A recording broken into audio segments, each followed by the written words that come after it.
And then permanent one come on. I want you to help me. Yep. Now, FPAC can hold the MTN SO can hold the and DBS Industries Limited also can hold the and you have this experience of a dance sobo. Yeah. Mr. No, be sit down. No, just was and tears and also sit down. Then now, no, just was and ready and yeah. When you're ready, we say a day. So, I don't think anymore. Yeah, Casabibri. Yeah, JJ, I think I can farm it when I to say, Obika fitting shopper. Yeah, una audio answer. Says another go jump can see us. I think I was more cast, but where to the Caribbean chair. Only be than your modern problem. The Nippon as a kind of pressure. Seriously, I'll space here. Be shadowful. But don't you do? Oh, I like it. I thought I was also. I'm penny, someone about I know. And you need or what? Oh, sir. And you need what the Musuka. Oh, what do you want to say? When you are P. Baby, but the Munya would never have to try. Now you are the sort of damage to say.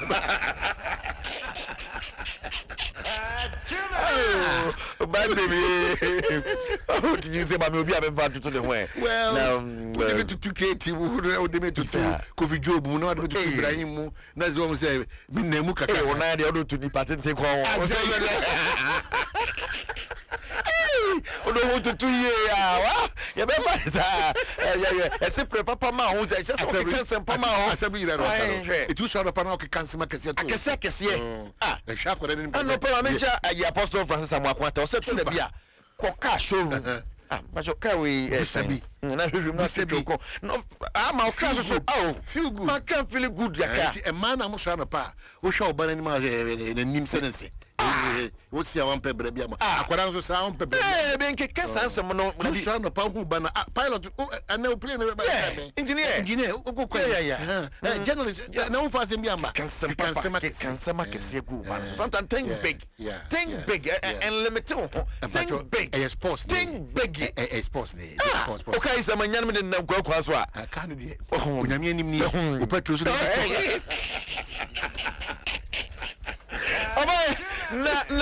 DBS and I've got firing about that is to free the amount of DBS. Yeah. President of the Ghana Football Association. Mr. Kegyiwa Sokreku, I interview on a union masasi in the interview, no, and in the interview, a number of things. So one of which are the archie attention part, the one all about the budget of the Black Stars, especially in the Ghana Football Association. Okay, say Ghana for my attention. Near me here, some of the things you cannot. In the here, to say budget is some other entities. And you may grow Ghana and a dozen, but I said, Black Stars. A banner GF in someone people are too much interested in it. Banner seeker some will be if in a hin or more yadi momo and a hin just say and I had a power so why I know the young focus on a near me who hear more now you said to the bia now you had been in a namono TFA president. I don't have a problem at all.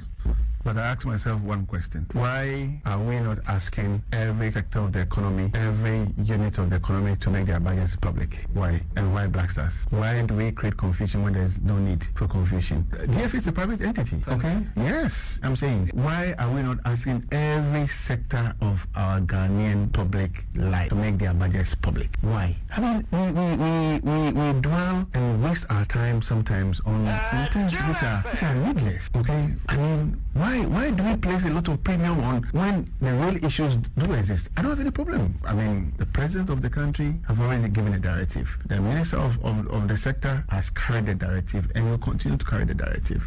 That's it. I have no problem at all. Every line must go public. Because the point is, I only advise. I don't approve the budget. I don't disperse the budget. I don't take receipts for the budget. So, for me, it's a waste of time. It is waste of time. Well, Nyame Father Boninchen, maybe also or lucky that, maybe until the Okanas in Tia or not come. But I don't think so. Will be a legitimate questions. That's very legitimate. Why are you? Black Stars. Ghana Black Stars. So please give me a break. Don't let it go there. So Ghanaians are interested. As a man can say, no, since one of these so when there's no problem, create problem. Why is he can they could do man? Any taxpayers' money. So what is he talking about? So as a taxpayer money so and be other sectors. Why are we not interested in other sectors but every other sector has been accounted for. Ghana for please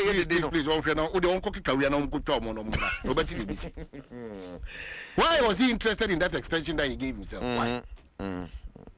That's what I'm why that extension? Because of interest. Please.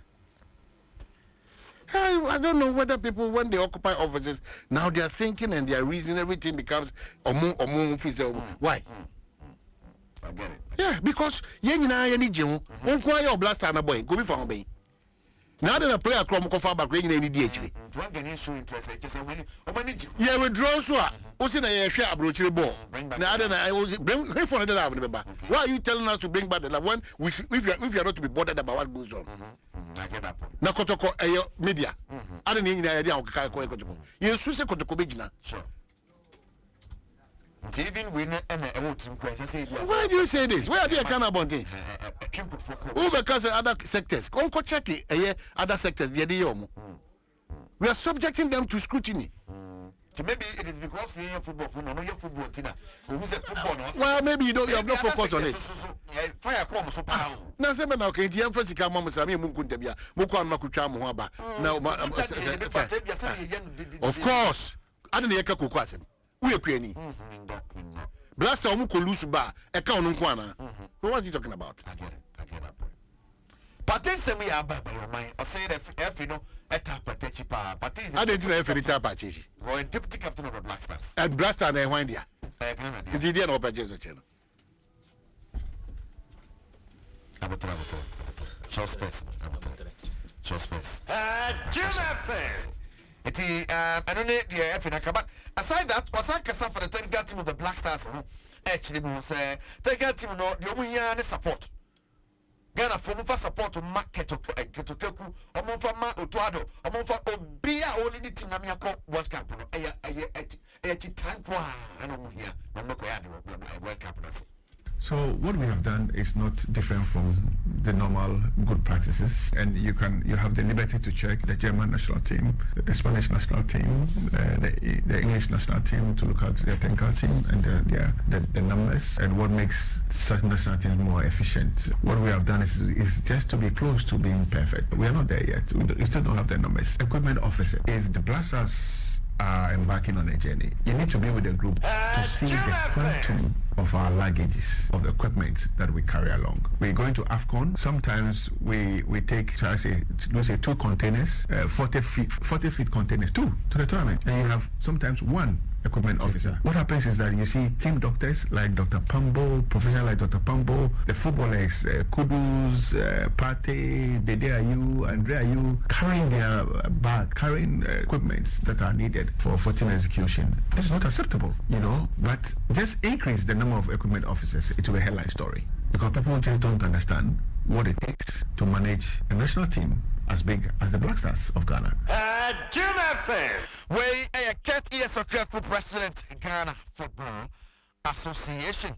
It's a Wassaman now. It is confirmed that Ghana another friendly game. I can't 2 hours than I it's a Ghana friendly Aqua and San host stage in Mexico on the 22nd of May. And so the earlier 2 Ghana versus Austria on the 27th. On the 30th against Germany. On the 22nd will be against Mexico. Ghana versus Austria.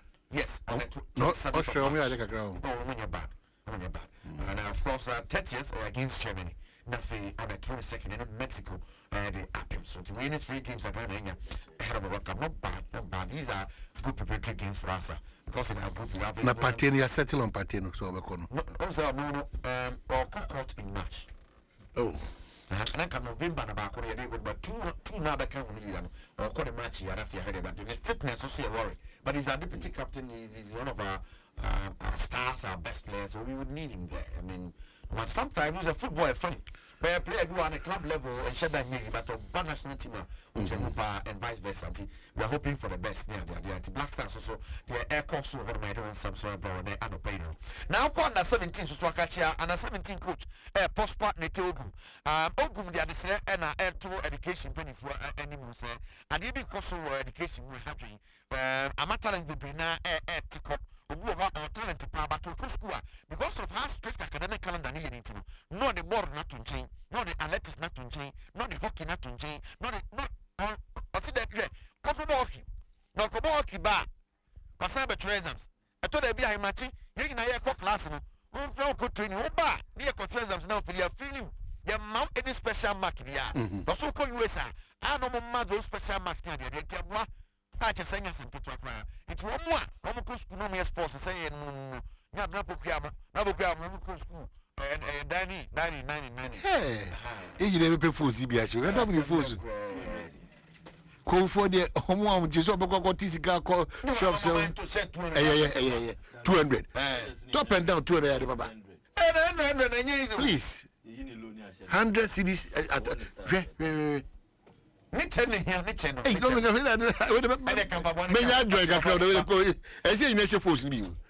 Hey. Na kwa ufodi paper so to chino sa yes mo ye ko ye de ko so we ko show sponsor that we when it comes to talent, we have a lot at the universities. But I think because of the structure, the main reason why everybody goes there is to earn a certificate in various programs that they study. So it doesn't really allow the students to actually be more oriented or driven into taking part in sports. So if you look at football, for instance, a lot of players there. But then the issue is the university knows that you've come to the university to come and study, not to come and play football, come and play volleyball, come and run. They know that you've come there on merit. The entry requirement, you qualify, so you are there. So if you don't focus on your academics and then you focus so much on sports and you fail, you have failed. We prosperity ogum ensemble ya tuja. O my mami ma koto kwanza na makwe. Na please tell me offer. That I will tell him. Hey, for my captain professor say because fire now to na no pay. I know the plan. Captain ya chao. Yeah. If you say koto kwa MC by. Yeah. Na na penka de die nim kosiapia and the likes. I'm not for some who you must feel papa. Oh. And up and try to top players behind the other, but the Kotoko Queen, when being a league title, no one else, oh, that's it. Now, see, we match no. Now 12 now, the crown, obviously, we need 8. Now, teams are a team bay. No, teams are a team. No one will lead in Nada. Media mother. Media drunk on the Kusi. But it's just yeah, especially Kotoko fans. Yeah, every song, how almost MC. You go up after half a shame and don't talk a crab. And the fans can. Otakosiapia na na penkramo omayebi say tena tomo bebe 6/10 omayeno omaje fake omakoje Toyota na penkramo mo homode na kotoko na yenim no yensa nya sa kotoko no enya no times 10 times 20 times 100 but say ne ba rating dia ne mo 6/10 na gbatire enkoyi na ode enkoyi niam enkoyi kotoko ba management ya tibia ba we no ampanifo mmrep me rate 100% egbe no mo ye makotoko no eye pepe Omuni Kabia. Minimum 5/10 because na minimum no they are not the same. Modebona bafam. Amaka na na penkra so one boni home de my kakra. Penifo na we chiri no. I was so much na team no mu pija. Samika se mama percentage bia. Mama bia 50/10. Yeah, let me to me I'll give them a 90%. Yeah. Meka se nana penkra ni Kosiapia ebe take over na dey omodebona kofom. Omoya de mumba isi e ka se rate o ma. 5/10. Once na enka na man for body kotoko so no isi enti sabi. On be taking over no. I say mama bibia is slow. 0%. Hey, 0%. Now I mark your name. 0%. Omanako. Na annual UEFA Champions League bass when so near bass Galatasaray bought Juventus by 5-2 playoff. Okay. The first leg ni Real Madrid no airport Benfica by goal to no. The man game no years from which the racist commenter. One of Benfica players no a year towards Vinicius Junior. Am a Vinicius more ball ni bi. Of friend Adri Makumako 5. Oh, nine. or the nation katana no ade abobe de kodu ade 5 na Vinicius ni boefo mo boro no bi I mean for over 12 minutes na egusu patano e kan sem na na ade I asemo eti e be how you for befa and some now Dortmund winning 2-0 over Atlanta and after Monaco and so Paris Saint-Germain born come here some team you know after taking the lead 2-0 Paris Saint-Germain better take kind of share and then Manchester be so Karabag Newcastle about Bodo Glimt and Inter Milan nebo Club Brugge Atletico Madrid Olympiacos and Leverkusen so and at the airport and in the EPL there's Wolves and Arsenal per Liga you in the Spanish Liga Levante Villarreal na AC Milan ne come in the Italian Serie A. And you remember Transfer Sports Page choose to the change some now Nana Bro-Badler, former GFA chairman. Nana Badler. Yeah. Wakasa for Ghana World Cup a year corner on the I want some about. I know Hester Ghana bit Makoya dear. Experience the and ton actually must maybe at the two talk no more about one yet Makoya dear. Yes, it's one fan can haram. And now the Nakasaka Kegyiwa home. Okay. Tamame coin. A jum we call Kegyiwa coin. Okay.